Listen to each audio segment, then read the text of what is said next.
नमस्कार शेतकरी मित्रांनो, स्वागत आहे तुमचं आजच्या व्हिडिओमध्ये. शेतकरी मित्रांनो, आज आपण 3 जूनचे हवामानाचा अंदाज बघणार आहोत. कोणत्या कोणत्या भागांमध्ये किती प्रमाणात, काय प्रमाणामध्ये पाऊस असणार आहे, कुठे ढगाळ वातावरण असणार आहे ते आपण आजच्या व्हिडिओमध्ये बघणार आहोत. तर चला आपण मित्रांनो व्हिडिओला आपण सुरुवात करूया. तर मित्रांनो, तुम्ही बघू शकता की सुरत, नाशिक, मुंबई, पुणे या ठिकाणी आपल्याला थोडंसं ढगाळ वातावरण, थोडंसं कोरडं वातावरण हे बघायला मिळतंय. तर आपण चला बघूया. सगळ्यात पहिले अगोदर बघूया आपण नाशिक जिल्हा. तर मित्रांनो, नाशिक जिल्ह्यावरती आपण आल्याच्या नंतर आपल्याला बघायला मिळतंय की पाऊस हा 1.4 mm पर्यंत नाशिक जिल्ह्यामध्ये पाऊस असणार आहे. तर नाशिक जिल्ह्यातील काही ठिकाणी आपण बघू शकतो की घोटी, जवाहर, पेठ या ठिकाणी ढगाळ वातावरण आणि हलक्या ते मध्यम स्वरूपाचा पाऊस आपल्याला बघायला मिळतोय. त्याचबरोबर मनमाड, मालेगाव, सटाणा या ठिकाणी सुद्धा आपल्याला कमी प्रमाणामध्ये हलक्याच्या मध्यम स्वरूपामध्ये आपल्याला पाऊस हा बघायला मिळतोय. त्याचबरोबर अजून जर आपण बघितलं तर नाशिक मधील दिंडोरी या ठिकाणी 4 mm या एवढासा पाऊस, म्हणजे हे ढगाळ वातावरण हलक्याच्या मध्यम स्वरूपाचा पाऊस आहे.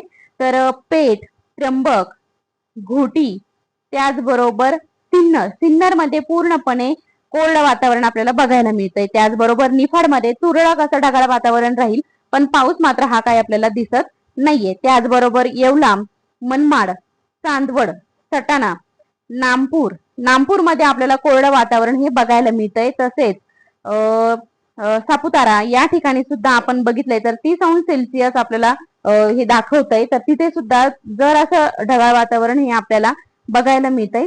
त्याचबरोबर अजून जर आपण बघितलं तर लाखलगाव मध्ये सुद्धा आपल्याला ढगाळ वातावरण आणि हलक्याच्या मध्यम स्वरूपाचा पाऊस बघायला मिळतोय. ओझर, पिंपळगाव, बसवंत तुम्ही बघू शकता. दिंडोरी, वणी या ठिकाणी सुद्धा आपल्याला पाऊस हा बऱ्यापैकी कमी प्रमाणामध्ये दिसतोय. त्याचबरोबर धोडांबे, परसूल, लासलगाव, पाटोदा या ठिकाणी आपल्याला बघायला मिळतंय. त्याचबरोबर अहिल्यानगर मधील रामपूर मध्ये सुद्धा कोरडं वातावरण आपल्याला बघायला मिळतंय. वावी आपली नाशिक जिल्ह्यामध्ये आलेली आहे. त्याचबरोबर जवळके, शिर्डी अहिल्यानगर या जिल्ह्यातील शिर्डी या ठिकाणी आपण बघतोय. तर शिर्डीच्या आसपास जे काही आहे तर बघूया आपण. शिर्डीमध्ये 7 mm पाऊस, म्हणजे हलक्याच्या मध्यम स्वरूपाचा पाऊस आपल्याला बघायला मिळतोय. कोपरगाव मध्ये सुद्धा 1 mm पावसाचा अंदाज येतोय.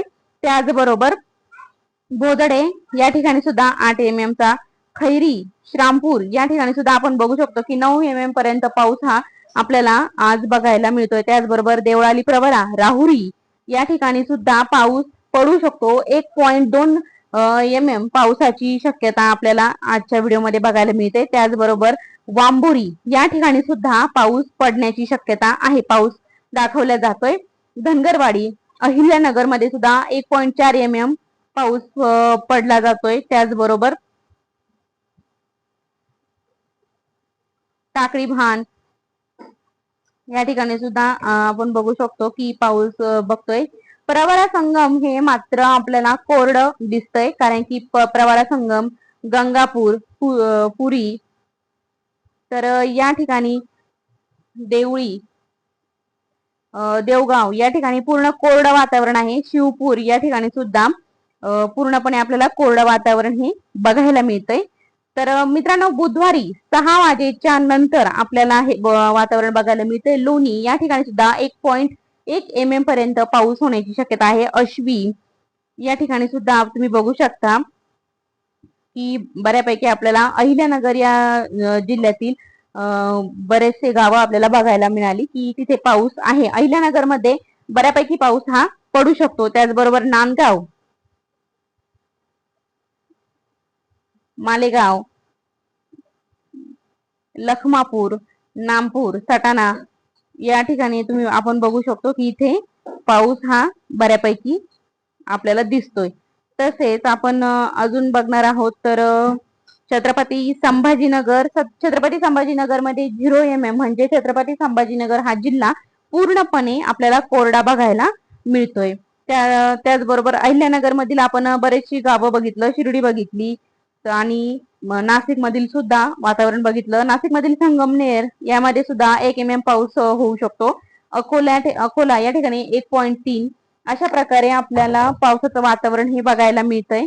तर मित्रांनो, अशा प्रकारे आपण आजच्या व्हिडिओमध्ये बघितलं की उद्याच्या 3 जूनचं वातावरण अशा प्रकारे राहणार आहे. तर तुम्ही नक्कीच हे जाणून घेतलेलं आहे की अशा प्रकारे आपल्याला पावसाचं वातावरण हे समजलेलं आहे. तर जर चॅनलवरती नवीन असाल तर चॅनलला सबस्क्राईब करा. धन्यवाद.